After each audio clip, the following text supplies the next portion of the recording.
que embriagadas se quedaron en el borde de la fuente y sus alas prisioneras de su prestancia dormida.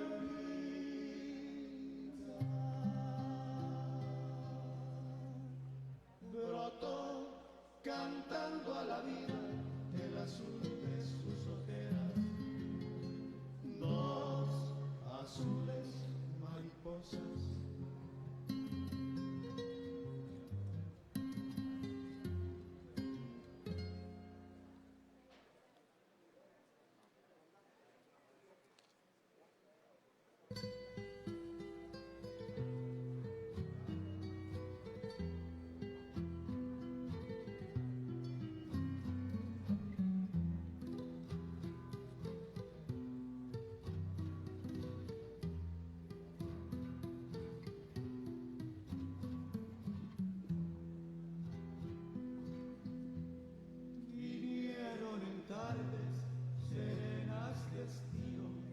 Cruzando los aires con vuelo veloz y en tibios alejos formaron sus nidos formaron llanto de amor, quebrantó sus pechos, sus alas que inquietas. Muy buenas noches. El Ayuntamiento de Mérida les da la más cordial bienvenida a la sesión solemne de Cabildo con motivo del 481 aniversario de la ciudad de Mérida. Para dar inicio, les invitamos a ponerse de pie para rendir honores a nuestra bandera nacional.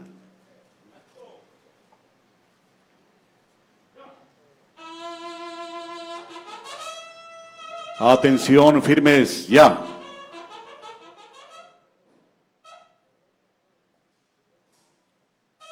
Saludar. Ya.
Atención, firmes.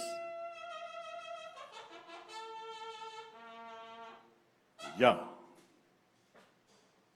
Con el orgullo de ser mexicanos, entonemos nuestro glorioso himno nacional, interpretado por la soprana Julia Arcudia.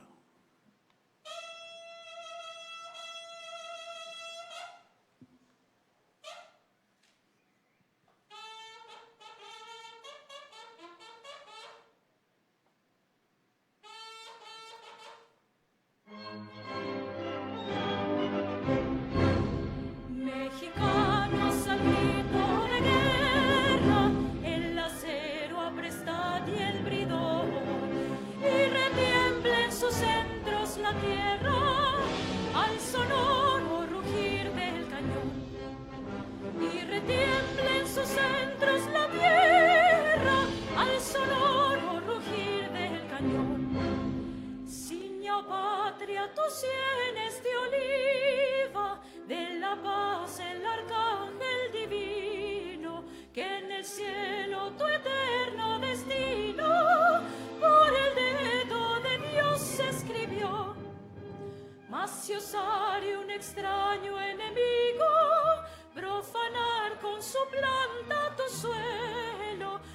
esa patria querida que el cielo un soldado en cada hijo te dio, un soldado en cada hijo te dio.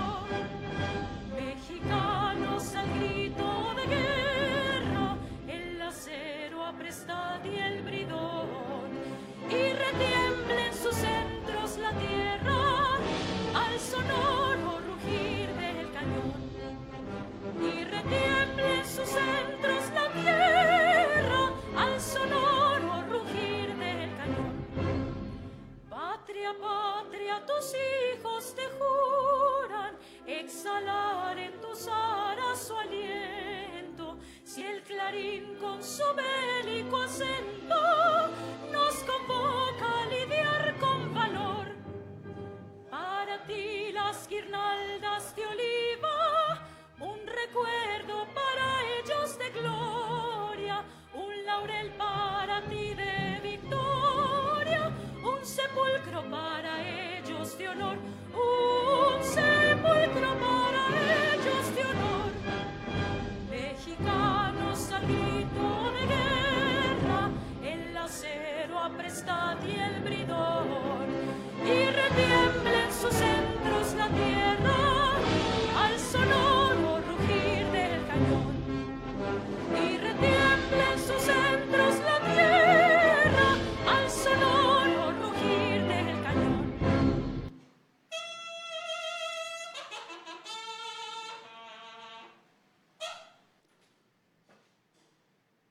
Despidamos a nuestra enseña nacional con los honores de ordenanza. Atención, saludar. Ya.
Atención, firmes.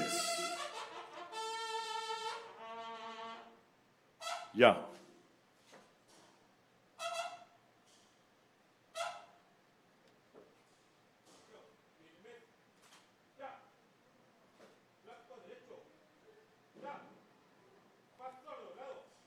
Muchísimas gracias. Pueden ocupar sus asientos.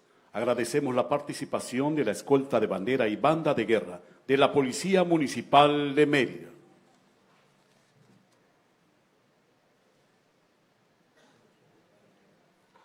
Antes de dar inicio con la sesión solemne, presentaremos a las autoridades que la presiden, así como a los invitados especiales que nos honran con su presencia personal y de manera virtual. Abogado Alejandro Ruz Castro, secretario municipal.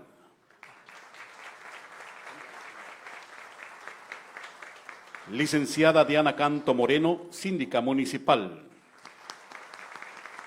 Magistrada María Carolina Silvestre Canto Valdés, presidenta del Tribunal Superior de Justicia y del Consejo de la Judicatura del Poder Judicial del Estado. Diputado Víctor Hugo Lozano Poveda, presidente de la Junta de Gobierno y Coordinación Política del Congreso del Estado. Con la representación personal del gobernador Mauricio Viladosal, nos acompaña la secretaria general de Gobierno, abogada María Fritz Sierra. Y con agrado saludamos esta noche a nuestro anfitrión, el licenciado Renán Barrera Concha, presidente municipal de Mérida.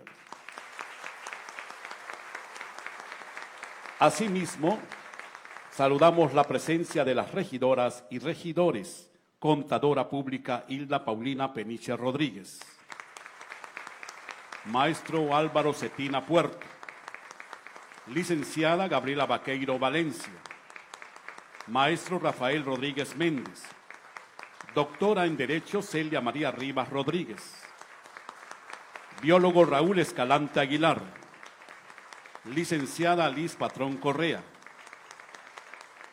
ingeniero Ricardo Asensio Maldonado, ciudadana María Fernanda Vivas Sierra, licenciado José Orlando Pérez Moguel, maestro Gabriel Barragán Casares, maestra Elisa Joana Zúñiga Arellano, maestra Ana Gabriela Aguilar Ruiz, arquitecto Fernando Alcocer Ávila, abogado Óscar Eduardo Medina Cruz.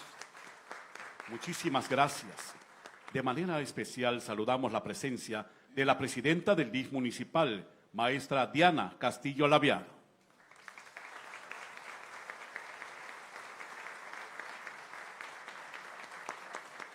Asimismo, saludamos la presencia del capitán de navío Cuerpo General Daniel Rodríguez Vázquez en representación de la tercera zona naval. Muchas gracias. En representación del comisario José Inés Meléndez Estrada, coordinador de la Guardia Nacional del Estado de Yucatán, nos acompaña el primer subinspector Guardia Nacional, Juan Carlos Salvador García.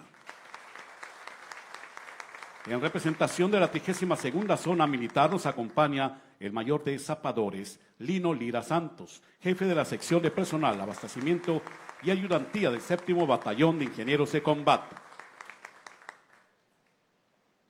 Maestra Gloria Careni, muchas gracias, regidora del Ayuntamiento de Mérida, que también nos acompaña. Es grato saludar la presencia de los legisladores federales, licenciada Cecilia Patrón Laviado, licenciado Elías Lisha Abimeri, licenciado Mario Peraza Ramírez. Nos acompaña el arquitecto José Manuel López Campos, consejero nacional del Consejo Coordinador Empresarial. El presidente del Consejo Coordinador Empresarial de Yucatán, licenciado Jorge Charruf Cáceres, presidente de la Canacintra Delegación Yucatán, y con él saludamos a todos los presidentes y representantes de cámaras y organismos empresariales del Estado. Muchas gracias a los magistrados del Tribunal Superior de Justicia, licenciado Mario Israel Correa Ríos, licenciada Patricia Gamboa Wong, la consejera de la Judicatura del Poder Judicial del Estado, licenciada Mariana Gaber Fernández Montilla. Muchas gracias a los diputados locales.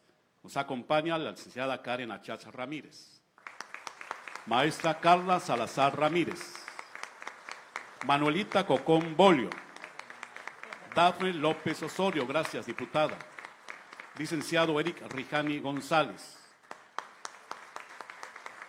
Muchas gracias, Carmita González, por su presencia. El maestro José Crescencio Gutiérrez González. Con agrado saludamos la presencia de la expresidenta y presidentes municipales, bachiller Luis Correa Mena, contadora pública Ana Rosa Payán Cervera y el ingeniero César Bojorquez Zapata. Bienvenidos sean. Agradecemos la presencia del monseñor Pedro Mena Díaz, vicario para el clero de la Arquidiócesis de Yucatán, en representación del señor arzobispo de Yucatán, Gustavo Rodríguez Vega. El cronista de la ciudad, licenciado Gonzalo Navarrete Muñoz. Saludamos al presidente del Comité Directivo Estatal del Partido Acción Nacional, licenciado Asís Cano Cetina. Nos congratula saludar la presencia de la doctora Dulce María Sauri Riancho, exgobernadora del estado de Yucatán. Con agrado saludamos al periodista Alexis Triana Hernández, director de comunicación del Centro Multimedia del Ministerio de Cultura de Cuba, en representación del ministro de Cultura de la República de Cuba, señor Alpidio Alonso. Asimismo, es grato saludar a los integrantes del Cuerpo Consular de Yucatán, empresarios, representantes de colegios de profesionales y universidades, representantes de los diversos sindicatos, asociaciones civiles, organizaciones no gubernamentales y representantes de los medios de comunicación. Un saludo especial a quien esta noche nos honra con su presencia, nuestro orador huésped, el doctor en Comunicación y Cultura, maestro en Ciencias Sociales, licenciado en Historia, Antropología Social y Educación Media, UKIP Espadas Ancona. Gracias, maestro. Asimismo, agradecemos a quienes están siguiendo esta transmisión en vivo, a todos ustedes, ciudadanos responsables e interesados por el desarrollo y futuro de nuestro municipio de Mérida. Muchas gracias. Para dar inicio a las formalidades de rigor de esta sesión solemne de Cabildo, con motivo del 481 aniversario de la ciudad de Mérida, cedemos el uso de la palabra al secretario municipal, abogado regidor Alejandro Ruz Castro.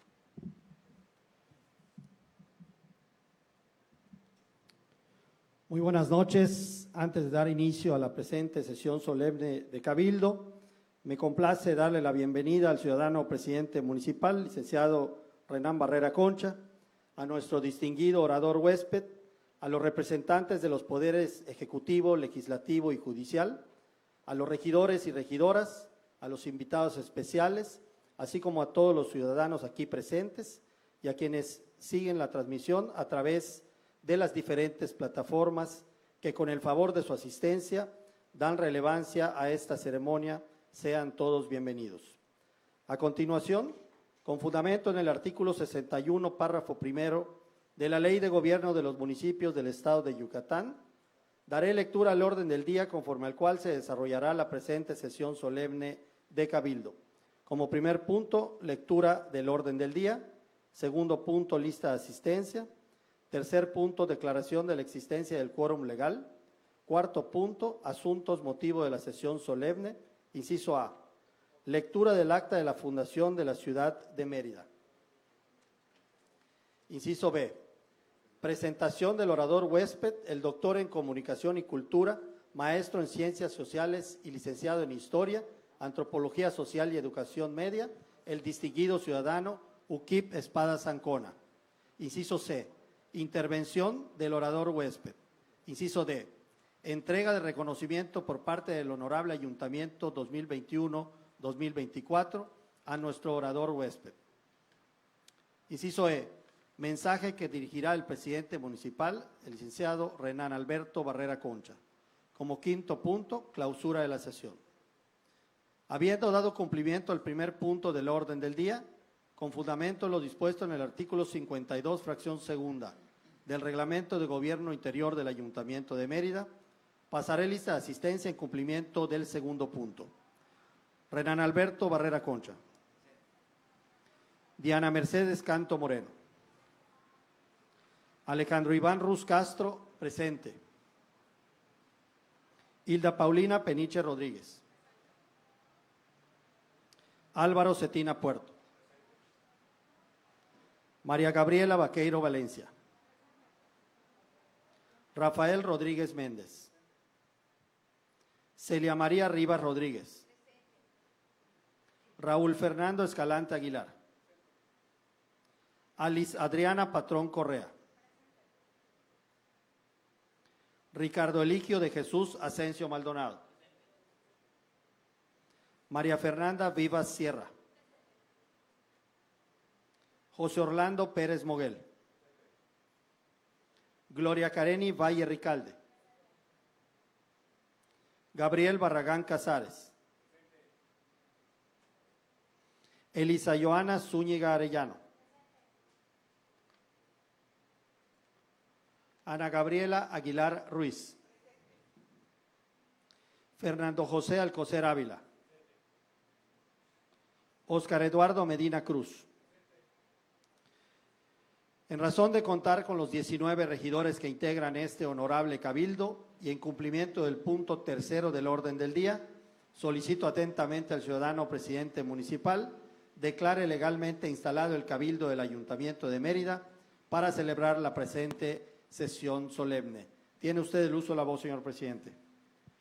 Gracias. Muy buenas noches, compañeras y compañeros regidores, distinguido orador huésped, doctor Uquibe Espadas Ancona, a la abogada María Dolores Fitzsierra, secretaria general de Gobierno, en representación del gobernador constitucional del Estado de Yucatán, licenciado Mauricio Vila Dosal, al diputado Víctor Hugo Lozano Poveda, presidente de la Junta de Gobierno y Coordinación Política del Honorable Congreso del Estado, a la magistrada licenciada María Carolina Silvestre Canto Valdés, presidenta del Tribunal Superior de Justicia y del Consejo de la Judicatura del Estado de Yucatán, así también como autoridades, invitados especiales, funcionarios, ciudadanos que nos acompañan y a quienes siguen la transmisión por las diversas plataformas. Siendo las 19:41 de este día, viernes 6 de enero del año 2023, y contando con el quórum reglamentario, declaro legalmente instalado el cabildo de este honorable ayuntamiento para celebrar la presente sesión solemne. Muchas gracias, señor presidente. A continuación, dando paso al inciso A del cuarto punto del orden del día, el regidor Óscar Medina Cruz dará lectura al acta de la Fundación de la Ciudad de Mérida. Tiene usted el uso de la voz, compañero regidor.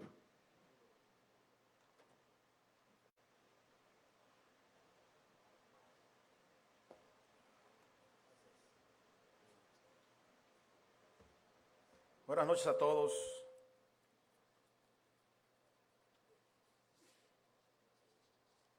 Saludo a los representantes de los diferentes poderes, a los compañeros regidores y a los invitados especiales.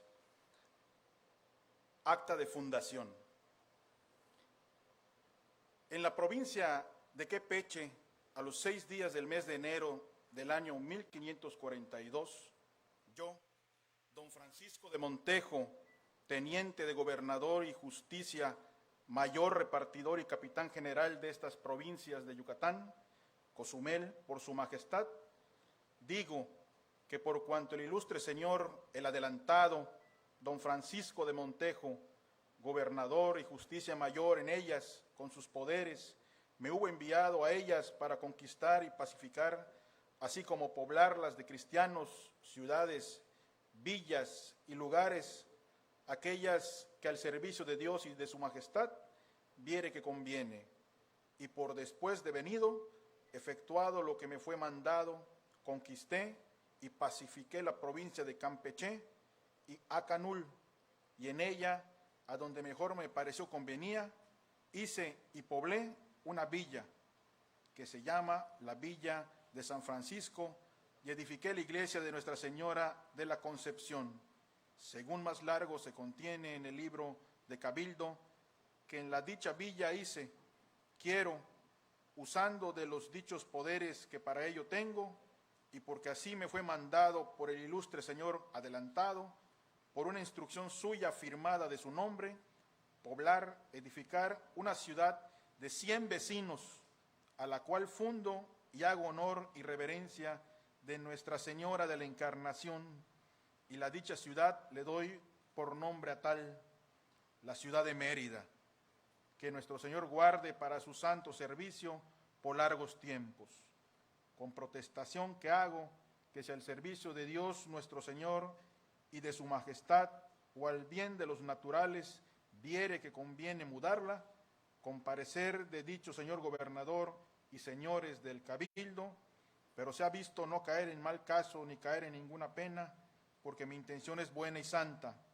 Otro sí, para que la dicha ciudad de Mérida no decaiga y de continuo permanezca, mando al reverendo padre cura Francisco Hernández, que en lo mejor de toda la raza que en la dicha ciudad hiciere, tomar solar y sitio para hacer la iglesia mayor, la cual al presente mando se fabrique, a donde los fieles cristianos hayan doctrina y les administren los sacramentos.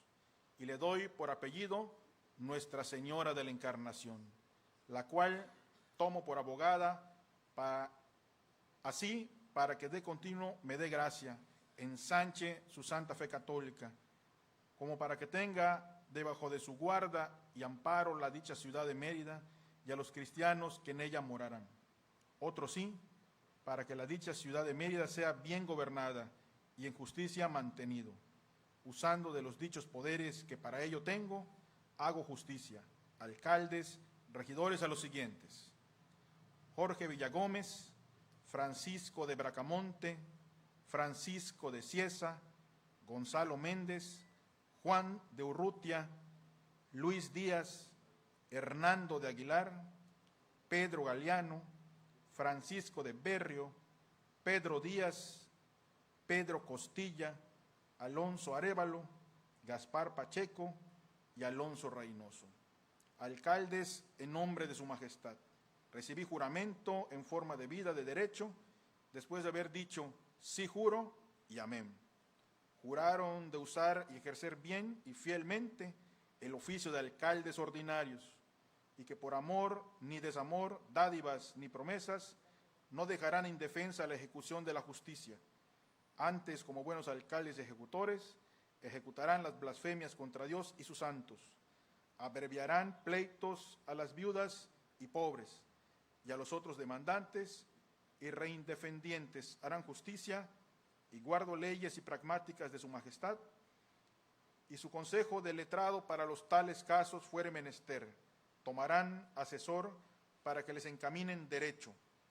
Presentes por regidores Jorge de Villagómez, Francisco de Bracamonte, Francisco de Cieza, Gonzalo Méndez, Luis Díaz, Juan de Urrutia, Hernando de Aguilar, Pedro Galeano, Francisco de Berrio, Pedro Díaz, Alonso de Arévalo, Pedro Costilla, recibidas en sus manos las varas dados por mano de dicho señor teniente de gobernador.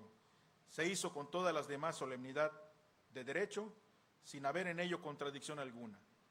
Los dichos señores regidores, después de elegida justicia, pusieron la mano en la cruz y juraron a Dios en forma de vida de derecho, y después de haber dicho sí juro y amén, prometieron su cargo del dicho juramento de procurar el bien común de la ciudad de Mérida, y si algo que al servicio de su majestad viere que conviene, juntarán su cabildo y avisarán de ello, protestando como protestaron pedir a su majestad franquezas y libertades.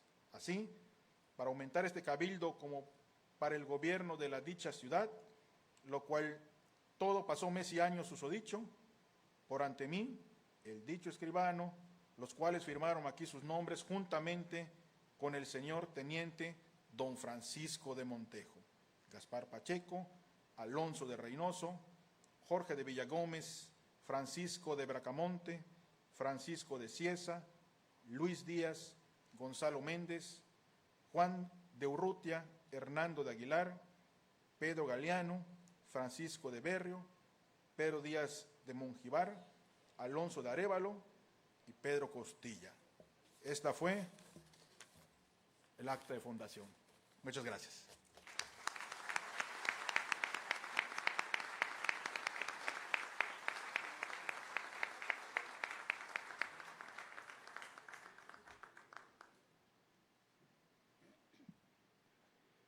Muchas gracias, compañero regidor.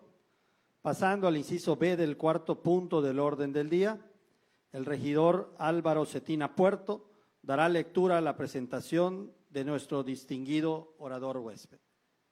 Adelante, compañero regidor.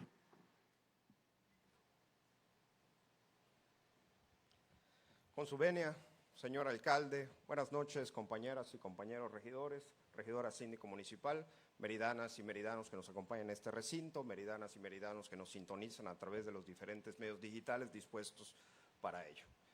Ukip Espadas Ancona es licenciado en Antropología Social y licenciado en Historia por la Universidad Autónoma de Yucatán, licenciado en Educación Superior por la Escuela Normal Superior de Yucatán.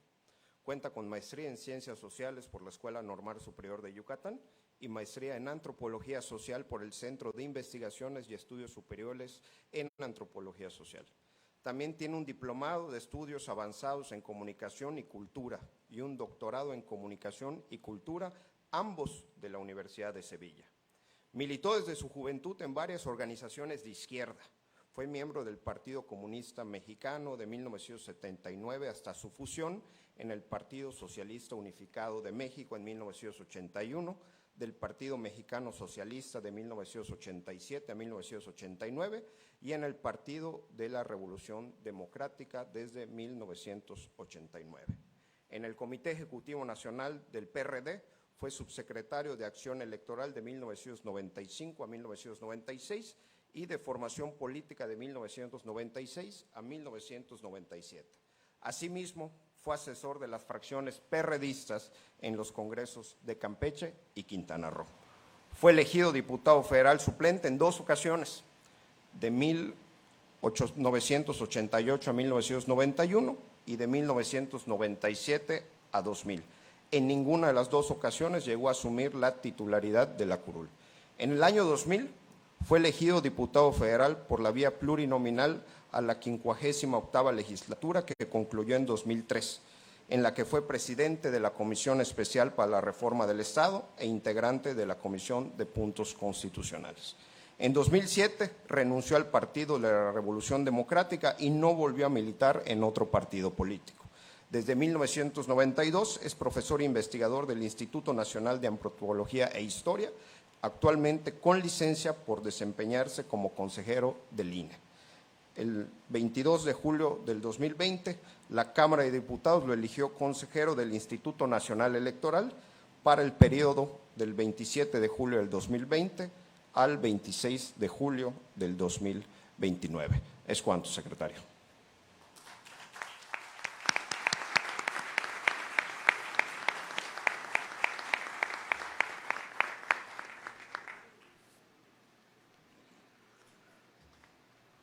Muchas gracias, compañero regidor.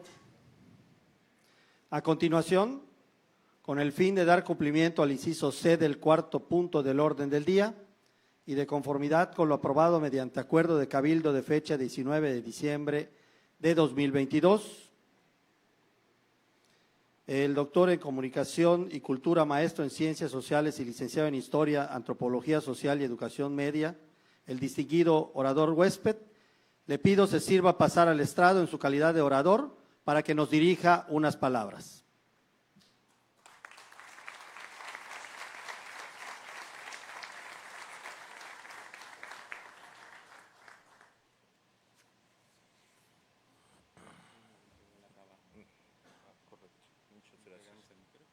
Está bien, gracias.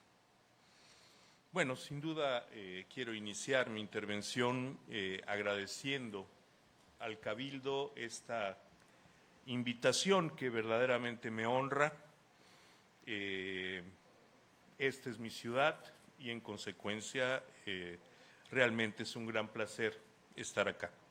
Quiero agradecerle muy especialmente al alcalde, Renan Barrera, y desde luego a quienes asisten a este evento y a quienes lo siguen por los distintos medios.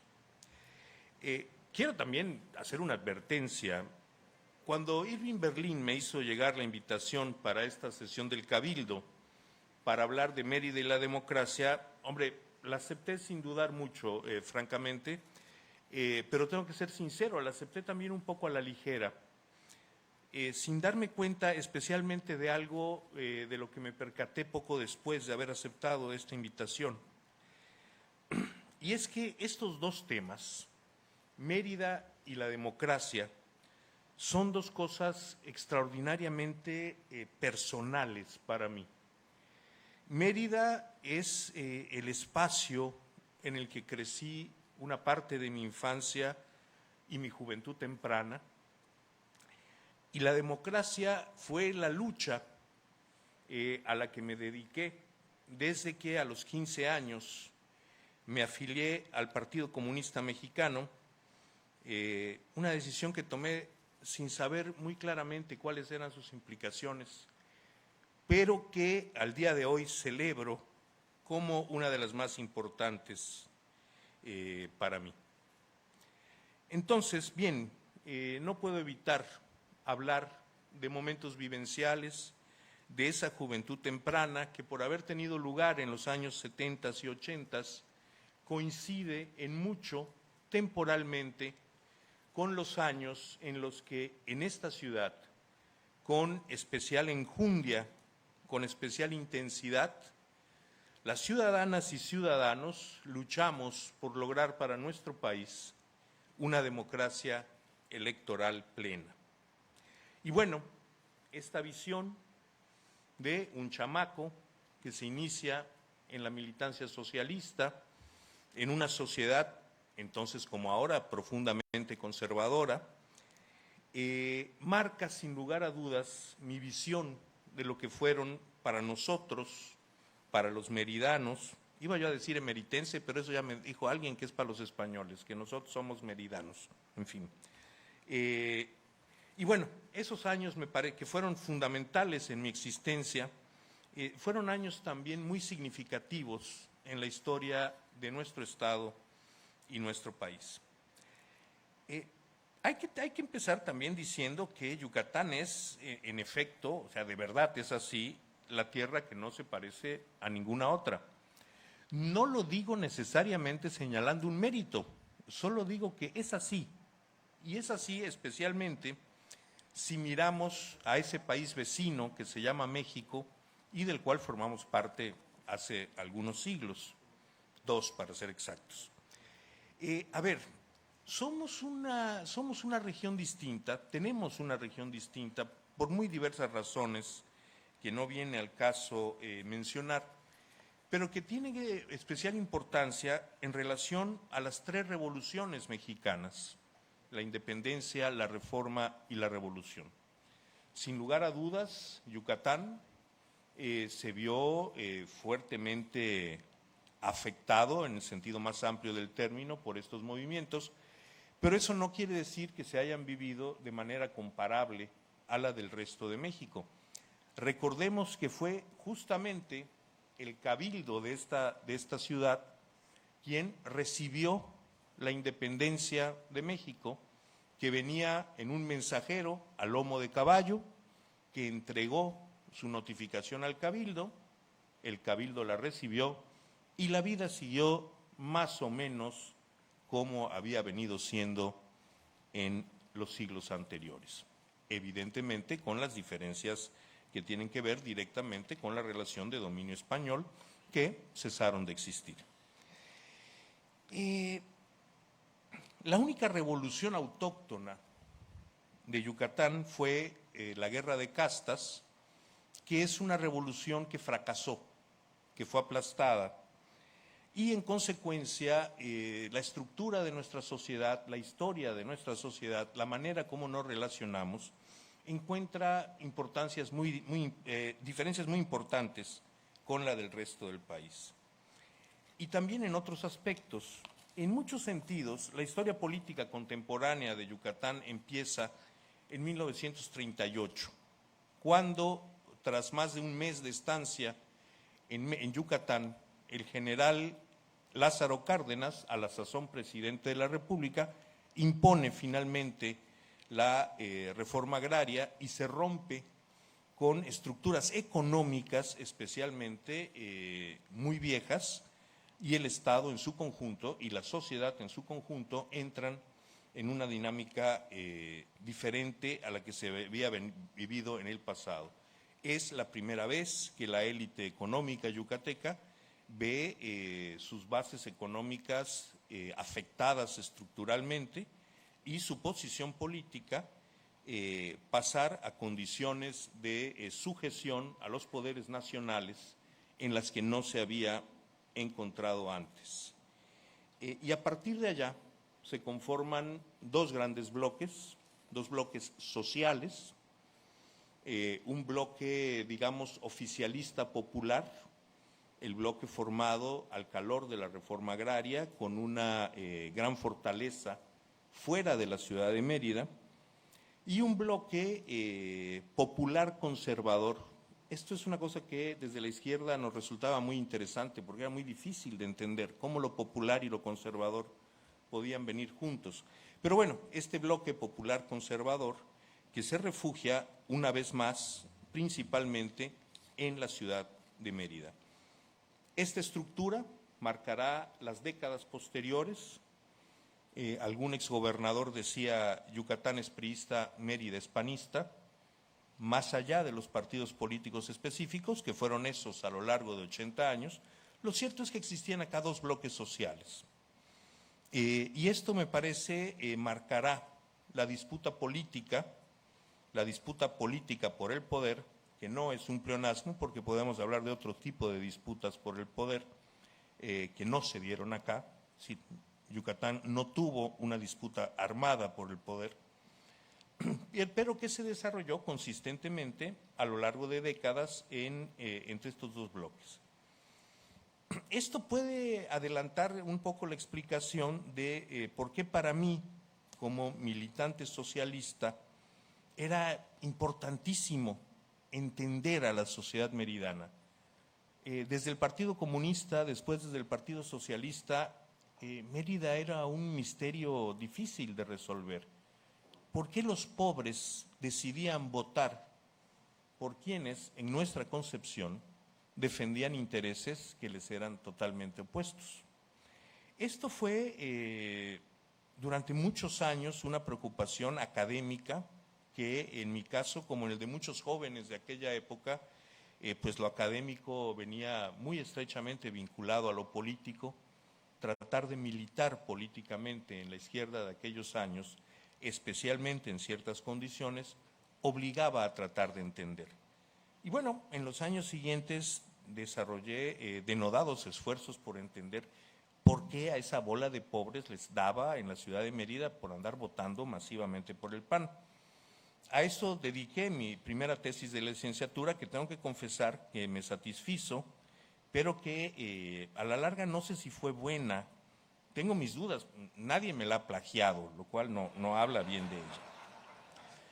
Pero bueno, el chiste es que yo llego a Mérida, llego a la política meridana desde esta izquierda socialista, pero lo que encuentro no es la lucha por el socialismo. Lo que me recibe en 1979 es la lucha por la democracia.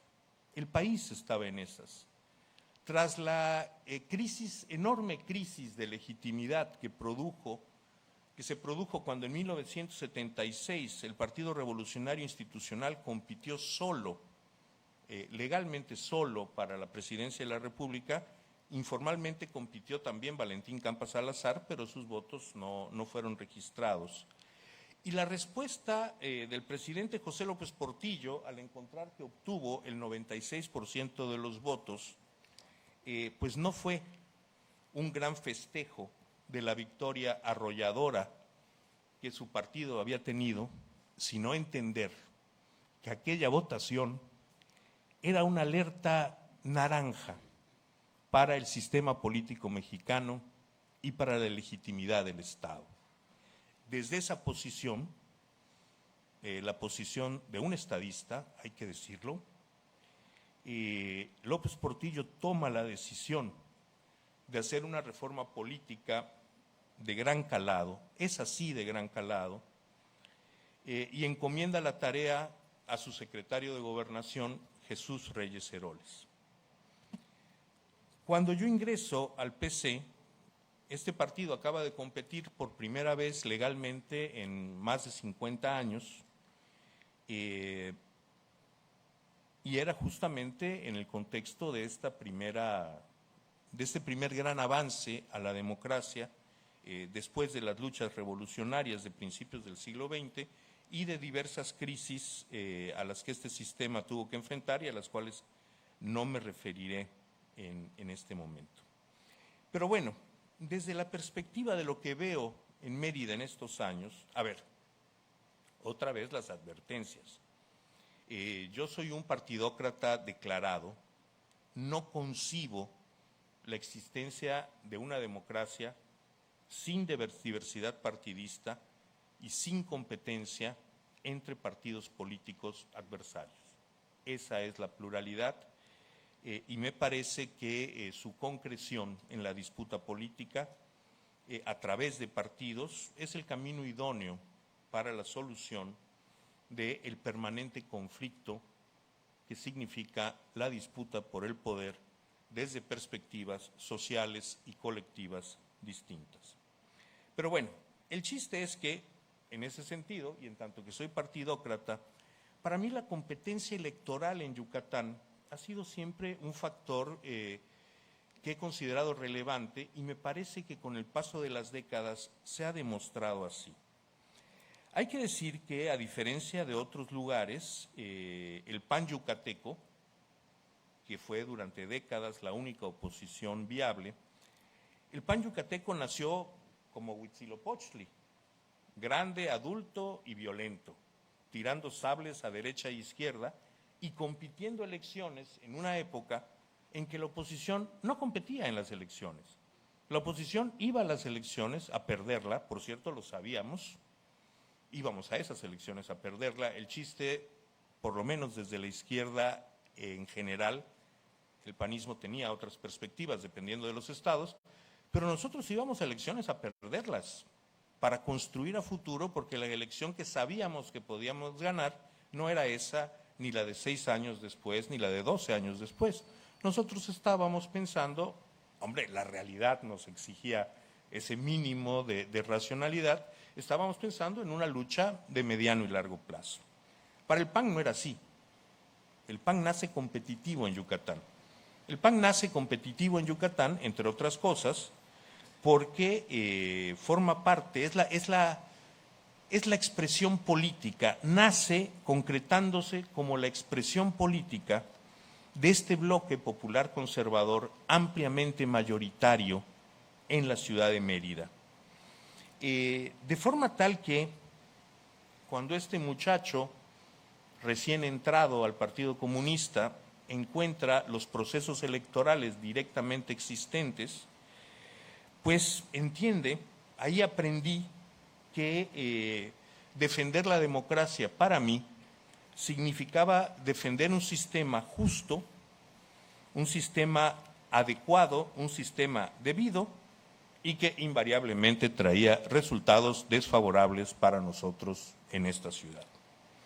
De forma tal que en los años siguientes mis participaciones electorales, como las participaciones electorales de muchos de mis compañeros de filas, consistían en hacer una larga campaña electoral, una ardua campaña electoral.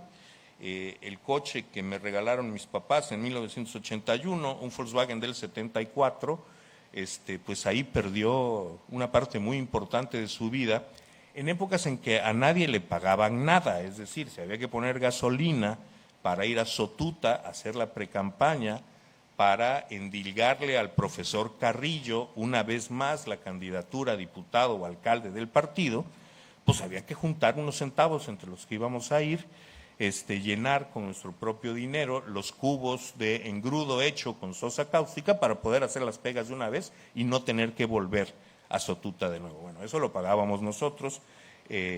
Cuando años después empezó a haber dinero para esas actividades, pues lo encontramos fascinante, aunque también descubrimos que nuestro poco éxito electoral no dependía de nuestra innegable pobreza económica, sino de que, bueno, es una sociedad en la que las propuestas socialistas no eran bien recibidas, por razones muy largas en las que, insisto, dediqué un par de tesis.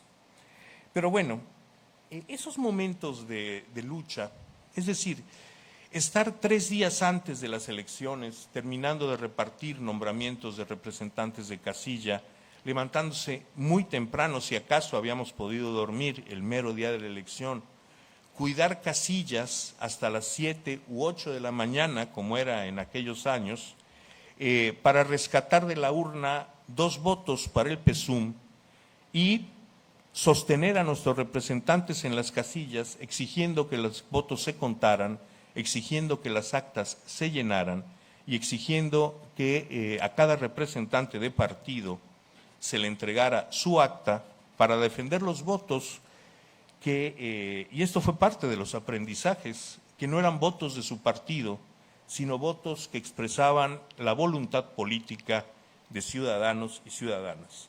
Así aprendí que en democracia los derechos de los malos deben ser exactamente iguales que los derechos de los buenos. Si los derechos en democracia solo fueran para los buenos, solo podríamos tener un partido político, no tendríamos elecciones y se buscaría la imposición de este criterio de lo que está bien para una parte de la sociedad como criterio para la sociedad en su conjunto.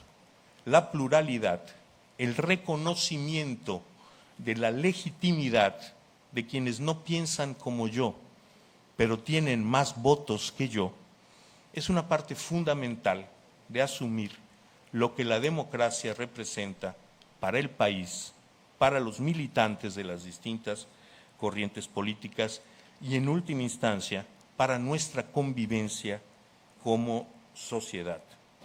Pero bueno,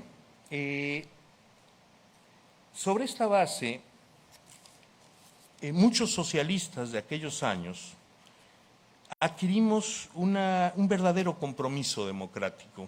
Es decir, volvíamos a las urnas cada 3 años, en aquel entonces no, en aquel entonces íbamos a las urnas 2 veces cada 3 años, y pues a nosotros básicamente nos iba igual cada 2 elecciones al trienio, pero aprendimos la gran importancia que significaba para el posible desarrollo democrático del país esto, que los votos se contaran, y se contaran bien para el lado que fuera. Entre paréntesis, más adelante también nos tocó, cuando las cosas fueron cambiando y girando, también nos tocó participar en luchas democráticas, no acá por cierto, en otros lugares, en donde nuestros esfuerzos partidistamente fallidos se convertían en la defensa de los votos recibidos también por otros partidos, incluyendo al PRI. No siempre nos dedicamos a defender los votos del PAN, también a veces defendimos votos de otros partidos.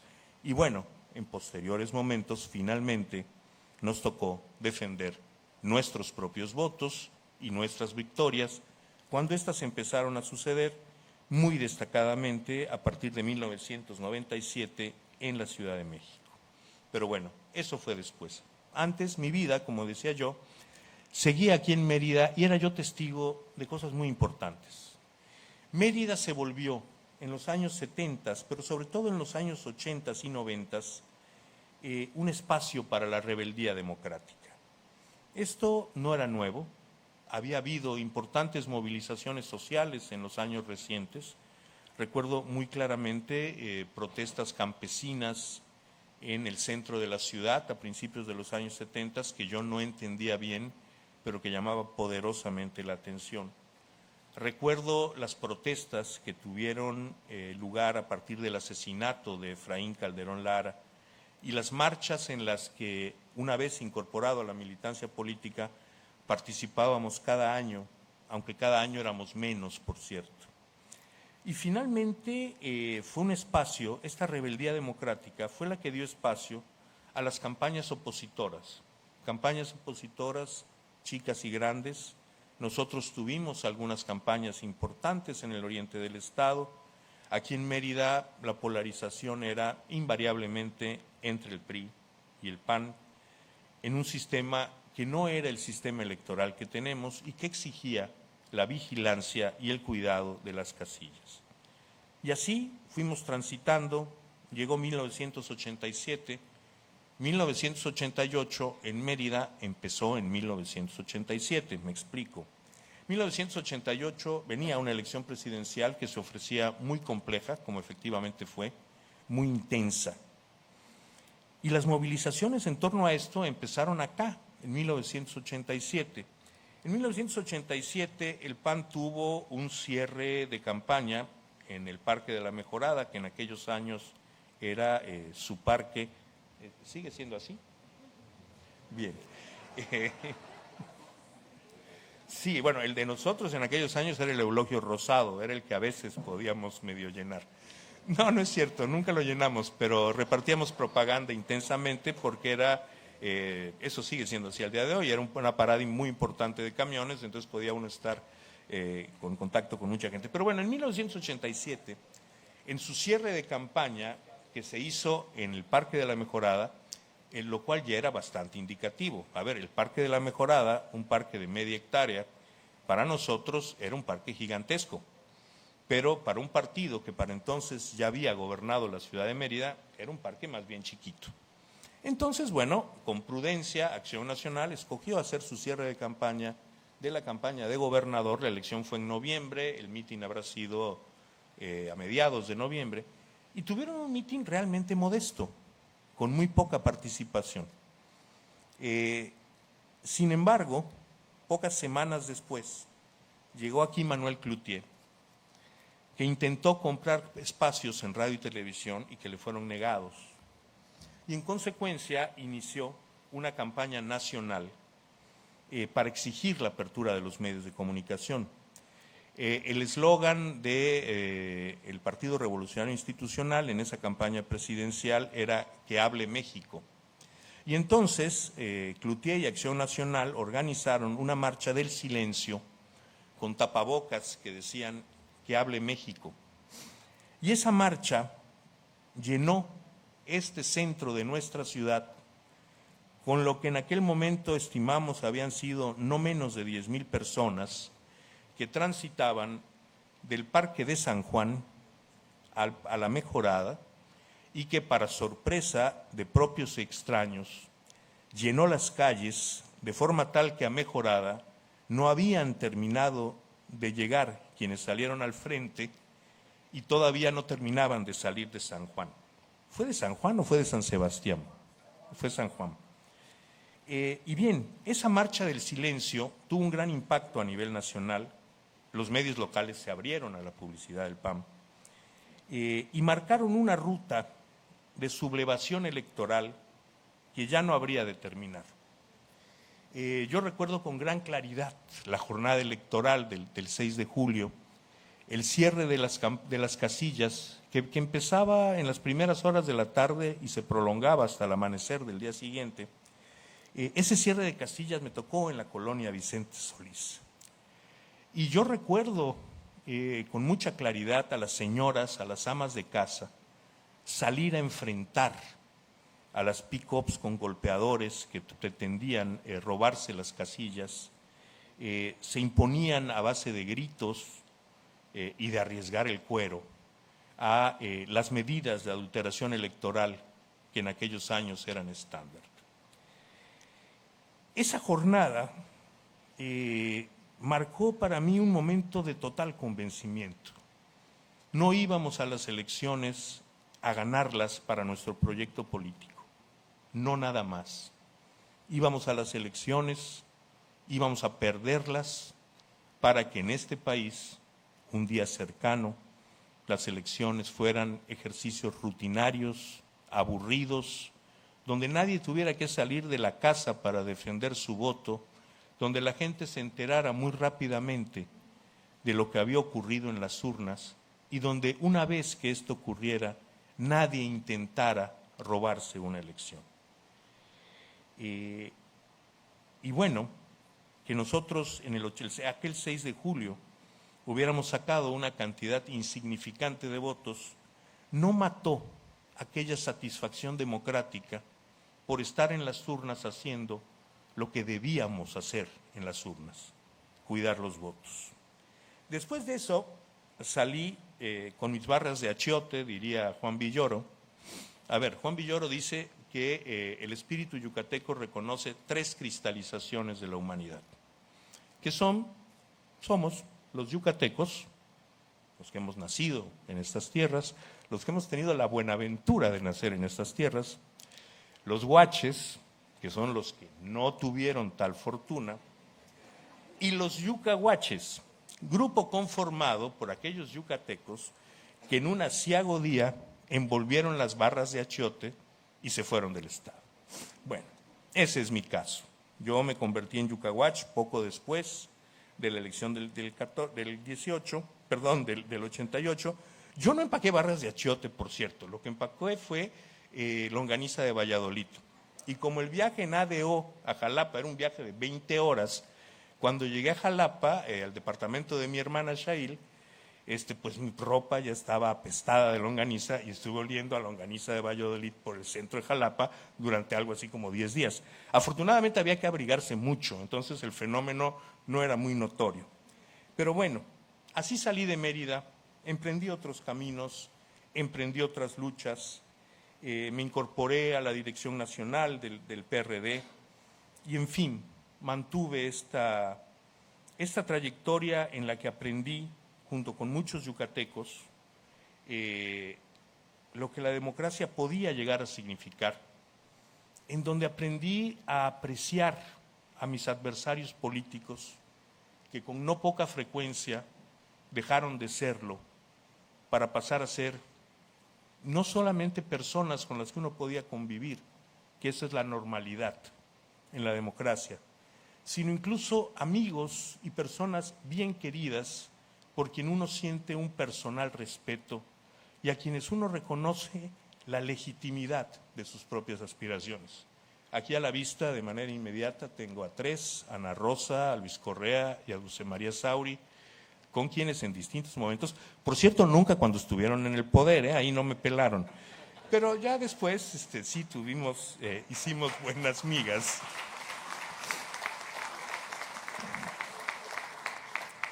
Pero bueno, durante los años siguientes, durante los 12 años siguientes, seguimos luchando. Y finalmente, en julio del 2000, logramos lo que para muchos marcaba una meta fundamental: la alternancia en la presidencia de la República. En ese año, el triunfo opositor de Vicente Fox marcó un cambio de régimen y se abrían nuevas intrigas, nuevas inquietudes, nuevos problemas que no teníamos claro en ese entonces. A ver, aquí seguramente recuerdan ustedes los incidentes ocurridos en 2003 en el consultorio del doctor Philip Sherman. ¿Cómo no? Bueno, a ver, esto forma parte de un clásico de la literatura contemporánea que se llama Buscando a Nemo. Yo estoy seguro que aquí varios llevaron al estreno a sus hijos.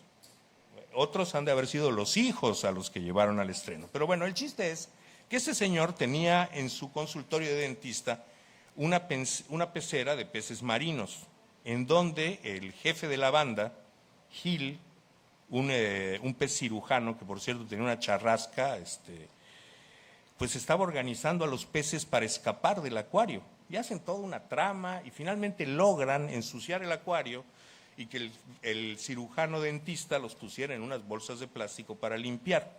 Y ahí, en una serie de maniobras, logran escapar del consultorio y caer en el mar. Y bueno, ahí están todos muy felices en el mar, dentro de sus bolsas de plástico. Y entonces el pez globo pregunta: ¿y ahora qué? Y bueno, eso fue lo que nos pasó. Un día nos acabamos al régimen de partido de Estado, un día el PRI reconoció una derrota en la elección presidencial y ese día se abrió otra nueva situación política para el país. Pero también ese día los viejos demócratas perdimos esta meta de nuestras luchas. Perdimos el sentido de finalidad, el sentido teleológico. Ya teníamos elecciones no perfectas, pero lo suficientemente limpias para que un partido opositor pudiera vencer en las urnas al viejo partido de Estado. ¿Y ahora qué? Seguimos haciéndonos la pregunta del pez globo. Siguieron pasando los años, la transición que habíamos identificado con la alternancia no se tradujo en un nuevo régimen constitucional, de forma tal que desde hace 22 años, quienes hacemos política en este país, hemos aceptado de facto la hipótesis de que la pluralidad del siglo XXI se puede gobernar con el orden constitucional del partido de Estado del siglo XX. 23 años después, 22, la situación sigue siendo la misma. La pretensión formal es que este orden constitucional, el orden constitucional que se construye en el último cuarto del siglo XX, es un orden funcional para la democracia plural del siglo XXI. El problema es que no es así. Elementos fundamentales de las instituciones, del quehacer político, de los partidos y su relación con la sociedad han cambiado sustancialmente desde la época de las viejas luchas democráticas, que sí, fueron momentos de profunda satisfacción ética y personal, fueron momentos a veces duros, momentos a veces trágicos. En el PRD sepultamos entre 1988 y 1994 a 600 compañeros asesinados, pero a final de cuentas, una vez conquistada esta democracia en la que el voto cuenta y se cuenta bien, hemos perdido también objetivos comunes como sociedad, objetivos políticos comunes. Si en 1999 como sociedad estábamos amplísima y muy mayoritariamente convencidos de que este país tenía que abrirse a la alternancia en todos sus niveles de gobierno y que eso significaría una transición a un nuevo orden social, hoy sabemos que eso no pasó. Y al día de hoy tenemos un derecho que nos costó mucho conquistar, que es el de elegir a nuestros gobernantes, pero muchos de los problemas de fondo de nuestros gobiernos, de nuestro país, siguen ahí o incluso se han agravado. Pienso en el problema de la pobreza extrema, por ejemplo. Elecciones van, elecciones vienen, cada una es ganada por aquella persona que recibió la mayoría de votos, pero esto no ha significado el abatimiento de la miseria, entre otras cosas. ¿Ahora qué? Y bueno, a esa pregunta afortunadamente ya no me toca contestar, porque esa pregunta la tendrán que contestar los partidos políticos y los candidatos que contienden, porque ahora lo que a mí me toca es contar votos. Cosa que tampoco es tan sencilla como yo pensaba cuando me embarqué en esta aventura. Y no lo es porque parece que tampoco tenemos un amplísimo consenso en lo que debe ser la democracia electoral hoy. Porque en esa falta de transición constitucional a un nuevo orden democrático, hubo cosas que se quedaron en el camino, cosas que no se terminaron de discutir y cosas que no hemos superado como sociedad. Nuestra cultura política todavía alberga, acá y allá, la convicción de que el poder es algo demasiado importante para disputarse equitativamente en las urnas y que por encima de la voluntad de 95 millones de electores mexicanos está el deber ser del poder. Hoy, en 2023, esta Mérida, que ha sido fragua de demócratas, que ha sido espacio de luchas, de conflictos políticos, de recomposiciones y de acuerdos, que entre otras cosas es una ciudad que puede preciarse de su desarrollo democrático. Por cierto, en este asunto de estar allá,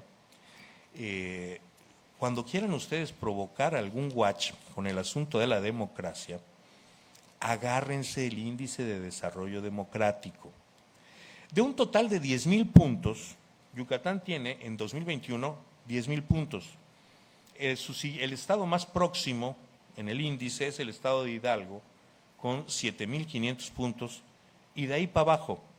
Es decir, el hecho de que en este estado haya habido bloques sociales definidos, haya habido partidos políticos fuertes, haya habido competencia electoral, ha funcionado como los teóricos dicen que debe funcionar una democracia de adversarios. Los adversarios compiten entre sí, los adversarios delatan las faltas de sus enemigos, los adversarios compiten por ganar legítimamente el voto popular. No es casual, me parece a mí, que Yucatán tenga ese lugar, lo tenemos desde hace 5 años en el índice de desarrollo democrático, y sí se sacan mucho de onda los guaches cuando uno lo usa como objeto arrojadizo. Pero lo cierto es que esto ha sido una tarea social, no es un mérito de uno u otro partido político, es un mérito del sistema de partidos políticos, es un mérito de la vigilancia de unos políticos sobre otros. Hay una definición que me topé en algún texto, que es el día que no puedo recuperar, espero poder hacerlo alguna vez, donde un teórico definía la democracia como demonios cuidando demonios. ¿Esto qué quiere decir? Está muy bien que nosotros apreciemos al candidato o a la candidata por quien votamos, está muy bien que tengamos en mejor consideración al partido de nuestras afinidades que a otros partidos, pero lo que protege al sistema político no es la virtud de los políticos. Lo que protege al sistema político es que unos políticos que son malos, muy malos, estén vigilando a otros políticos que también son muy malos, pero de signo contrario, y que en esta vigilancia se aten las manos, cuiden sus actos y exhiban a la sociedad la verdadera tarea política. Me parece pues que en ese sentido podemos estar muy contentos de nuestro desarrollo como Estado y de nuestro desarrollo democrático. Pero eso no puede quitarnos de vista, y comienzo a cerrar porque ya me colgué muchísimo más de lo que debía. En este 2023, la democracia mexicana y la democracia en México están en riesgo.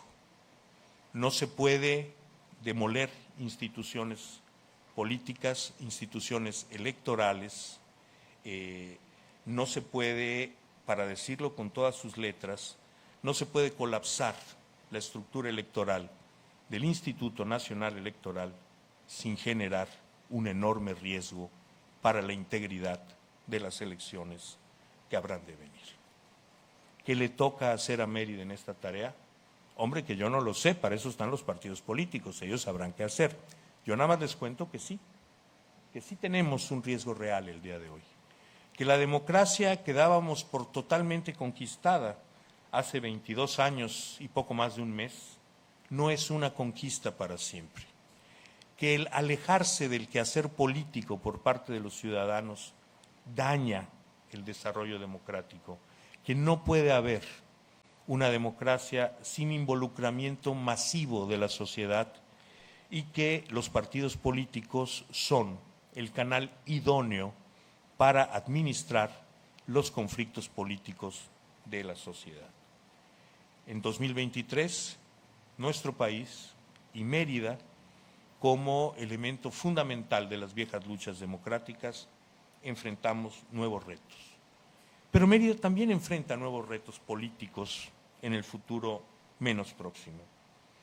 ¿Qué esperamos de Mérida en 2030? Y digo 2030 porque es la fecha formal de las Naciones Unidas para los objetivos del milenio.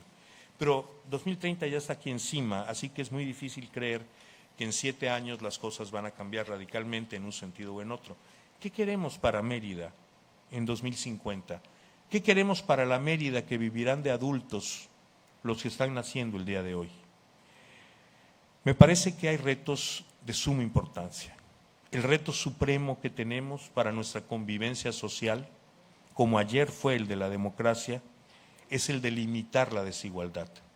No hay régimen democrático que soporte desigualdades demasiado graves, desigualdades que lesionen masivamente a la población y sobre todo desigualdades que transiten incólumes de generación en generación. Estamos en un país donde si uno nace pobre, tiene el 98% de posibilidades de morir pobre y de que sus hijos sigan siendo pobres. Esto es un reto de la convivencia social. ¿Cómo resolverlo? Hombre, si yo tuviera esa respuesta, probablemente seguiría jugando en la cancha en lugar de estar de árbitro. Pero lo cierto es que ese es un enorme reto. No podemos pensar en una democracia sana cuando en esa sociedad hay hambre. No sé cómo, realmente no sé cuándo, pero cuando pienso en la Mérida del futuro inmediato o del futuro no tan cercano, pienso en una Mérida que asuma con el mismo entusiasmo que asumió sus luchas democráticas, sus luchas por construirse en una Mérida, sí democrática, pero también una Mérida justa. Muchas gracias.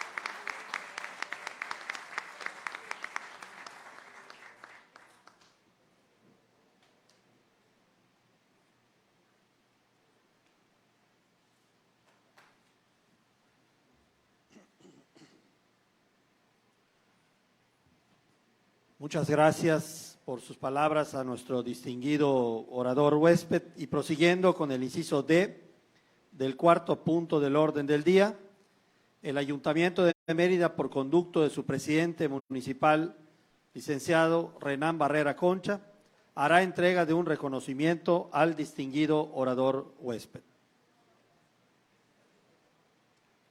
Le invitamos a subir para recibir este reconocimiento en manos del presidente municipal de Mérida, licenciado Renán Barrera Concha, por su destacada participación en esta sesión solemne de Cabildo, con motivo del 481 aniversario de la ciudad de Mérida. Muchísimas felicidades.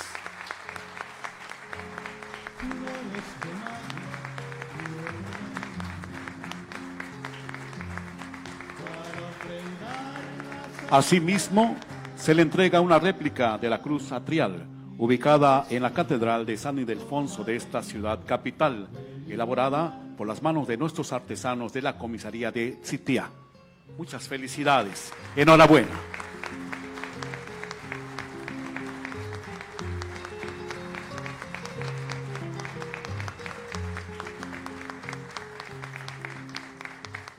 Les invitamos a ocupar sus lugares y continuar con esta sesión.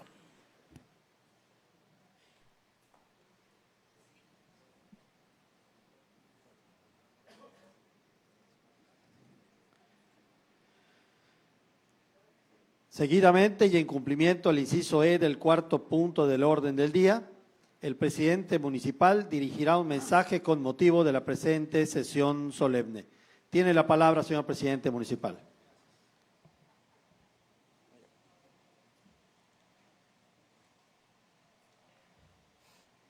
Gracias, muy buenas noches a todos. Saludo al presidium que me acompaña el día de hoy, abogada María Fritz Sierra, en representación del gobernador del estado. Muchísimas gracias por acompañarnos. Al presidente de la Junta de Gobierno y Coordinación Política, Víctor Hugo Lozano Poveda, a la magistrada María Carolina Silvestre Canto, en representación del Poder Judicial, a la licenciada Diana Canto Moreno, síndico municipal, y al abogado Alejandro Ruz Castro, secretario municipal, y con él a mis compañeras y compañeros regidores integrantes del honorable Cabildo. Saludo también con mucho afecto a mi esposa Diana Castillo Laviada, presidenta del DIF municipal, y de manera muy especial a el doctor Uquib Espadas Ancona, nuestro orador huésped, que nos ha ilustrado el día de hoy con su experiencia y también, por supuesto, con sus siempre muy puntuales opiniones.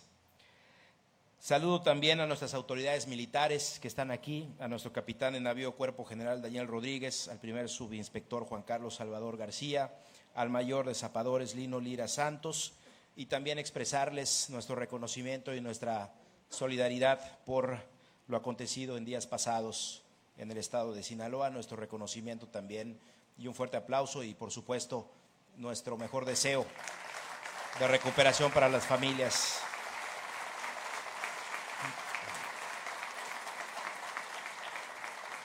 Saludo también a los diputados federales, a Elías, a Mario, a Cecilia, gracias por acompañarnos. Desde luego a nuestras diputadas y diputados locales, gracias por estar con nosotros. A las cámaras empresariales, José Manuel, muchas gracias. Jorge Charruf, muchas gracias. Con ellos también a todos los presidentes y presidentas de cámaras, a nuestro cuerpo consular que está aquí también presente, muchas gracias.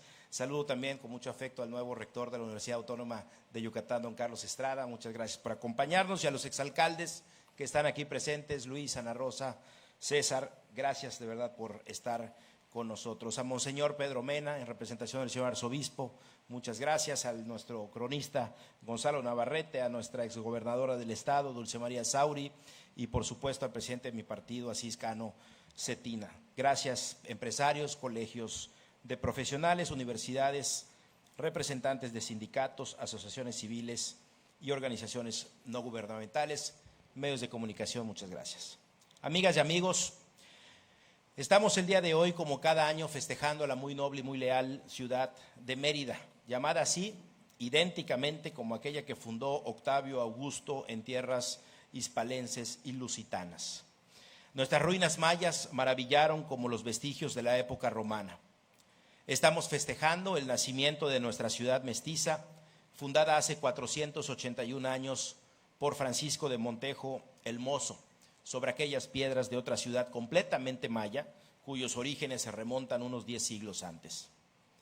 Mérida está cumpliendo 481 años, pero Tó podría estar cumpliendo cerca de 1500. Mérida es joven, amigas y amigos, pero su alma antecesora es milenaria. Nuestra ciudad tiene las huellas del tiempo, tiene las huellas de sus habitantes, de sus retos. Lo maya está presente con sus múltiples resistencias y deconstrucciones, desde las plazas mayas hasta las placas que dan cuenta de su destrucción. El avance de las comunidades y sobre todo su desarrollo sustentable debe estar basado siempre en la inclusión de todos los grupos sociales, en modelos de desarrollo que permitan que todas las partes de la sociedad puedan crecer parejo. Y es que las aguas siempre buscan su nivel, ya que la brega de eternidad nos conmina siempre a comprender que estos equilibrios no llegan solos, sino que son producto de ajustes sociales, de luchas de los excluidos, de batallas encaminadas a lograr mejores condiciones para todos. Mérida, desde luego, también tiene las huellas de estas batallas. Los abusos de un hombre hacia otro, o entre géneros, o entre razas, son impensables e insostenibles a lo largo del tiempo. La condición humana, me atrevo a decir, está hecha para luchar por su emancipación y por su felicidad.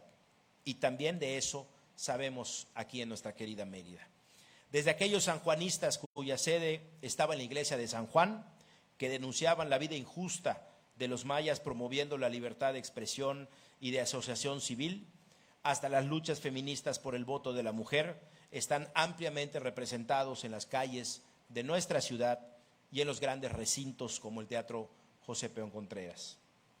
Desde las demandas de Felipe Carrillo Puerto y su gran obra educativa plasmada en la Universidad de Yucatán, hasta las últimas luchas democráticas del siglo que exigían el respeto al voto, elecciones limpias y aquellos triunfos que poco a poco fueron dibujando las instituciones. Desde las demandas, precisamente, de toda esta historia, desde la presencia resistente neomaya en nuestros parques, hasta la necesidad de mayor reconocimiento de las mujeres en el espacio público, todo acontece en Mérida. Todo lo que hacemos, todo lo que resistimos, cambiamos, deja su huella en esta ciudad y en sus comisarías. Está Mérida cumpliendo, como decía yo al inicio, 481 años. Y las meridanas y los meridanos somos la memoria que tenemos y la responsabilidad que asumimos. Sin memoria no existimos y sin responsabilidad quizá no merezcamos existir. Nos toca tener la claridad de las lecciones que nos da el pasado para no vivir condenados a repetirlos y aún más a extender esos niveles de responsabilidad que nos hagan ser un pueblo vivo, un pueblo cada vez más maduro, resiliente y con capacidad de poder distribuir sus esfuerzos y empeños. Tener memoria obliga a tener también una alta responsabilidad. Ambas deben de estar en los gobiernos y en las ciudadanas y los ciudadanos. Tanta sociedad como sea posible y solo tanto gobierno como sea necesario es un postulado que siempre ha confiado en que las ciudadanas y los ciudadanos pueden ejercer sus derechos y sus obligaciones de manera libre y consciente, ayudando siempre a la generación del bien común. La responsabilidad del gobierno, en cambio, recae en la toma de decisiones que siempre deben de estar encaminadas a fortalecer lo que es de todos y sobre todo a subsidiar a los que menos tienen para poder lograr no solamente su mejoría práctica y económica, sino también con esto facilitarles el acceso a su propia libertad. No tendríamos memoria útil si no aplicamos por lo menos 5 lecciones de la Mérida del pasado en las responsabilidades que asumimos el día de hoy. La primera es que la riqueza de unos no debe de estar basada en el sufrimiento de otros, en la injusticia ni en las afectaciones a la dignidad de las personas. Segundo, el desarrollo debe incluir integralmente a todos sin distingo de edad, raza, género, condición social y debe de ser respetuosa del medio ambiente, la cultura y la convivencia.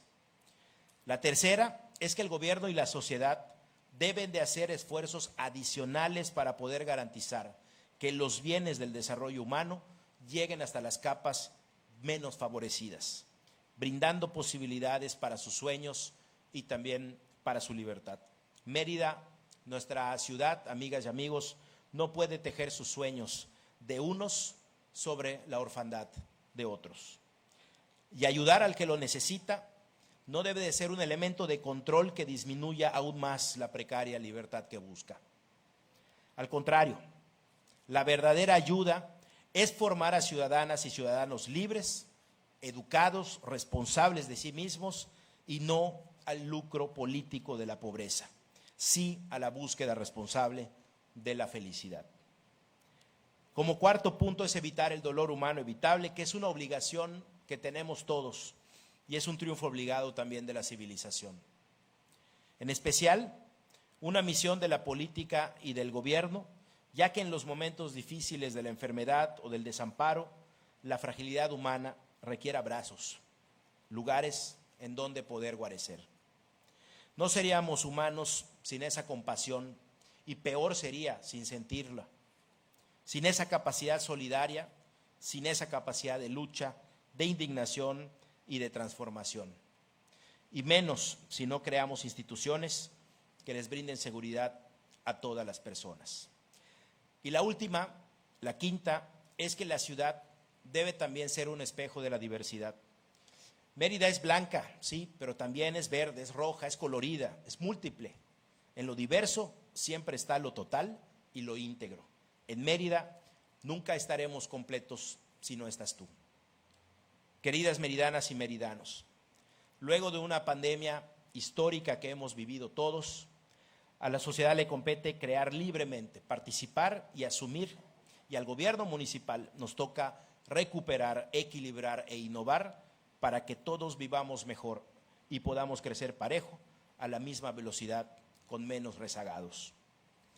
Esta Mérida de los 481 años procura siempre mejores servicios, atención dedicada a sus parques, avenidas, luminarias, escuelas, canchas, gestiones eficientes, difusión educativa, espacios más dignos para las niñas y los niños y atención especial a personas de la tercera edad, muchos de ellos, por cierto, sin familia y sin recursos. Y esta Mérida de los 481 años trabaja más por el agua potable, por la luz, por las guarniciones, por los aljibes, ofrece becas a estudiantes, computadoras, facilidades para abrir empresas, campañas de salud, nutrición, mejora de vialidades, construye nuevos parques, organiza eventos culturales, educativos y artísticos gratuitos, como es este Festival de la Ciudad por su aniversario. Esta Mérida de los 481 años trabaja en todas partes y al mismo tiempo, en todas las áreas de acción humana, buscando un desarrollo sustentable y sobre todo equilibrado, justo e integral. Ese todo ha hecho que Mérida sea el corazón de Yucatán y una de las ciudades más hermosas y más seguras para poder vivir en nuestro país. De verdad pienso con todo respeto que si tuviéramos más Méridas en México y en el Estado, seríamos más felices. No está de ninguna manera terminada la obra y falta mucho por hacer, pero vamos por un camino sólido, especialmente porque no vamos solos.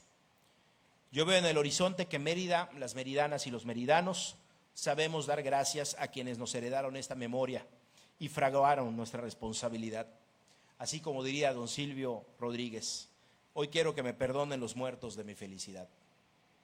Veo y reconozco que nuestra ciudad tiene ansia de vivir con justicia permanentemente y entre todas y todos impulsar al que menos tiene, al que más le cuesta salir adelante. Aquí no hay lugar para los discursos de odio ni perder el tiempo inventando enemigos. Veo y sueño una Mérida que sale adelante. Veo que se comparte con los yucatecos y que también se comparte con los visitantes. Veo, sueño y trabajo como lo hace esta generación de meridanas y meridanos que nos acompaña por una Mérida que siga teniendo esperanza, que siga teniendo oportunidades y crecimiento parejo para Yucatán y, por qué no, para todo nuestro país.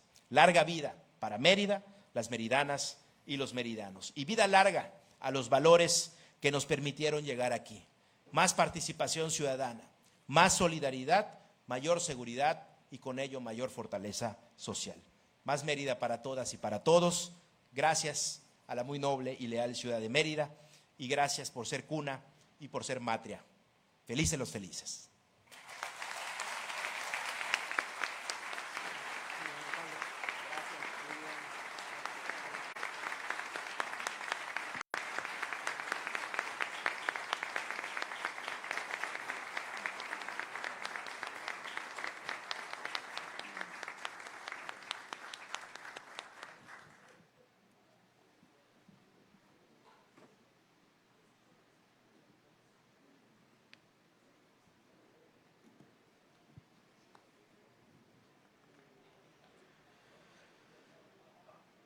A continuación, y en cumplimiento del sexto punto del orden del día, respetuosamente solicito al ciudadano presidente municipal declare clausurada esta sesión solemne de Cabildo.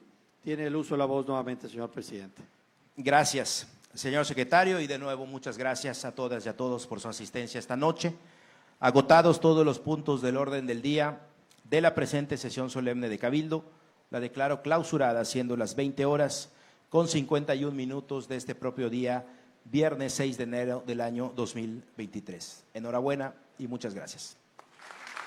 El Ayuntamiento de Mérida les agradece su presencia a esta sesión solemne con motivo del 481 aniversario de nuestra ciudad.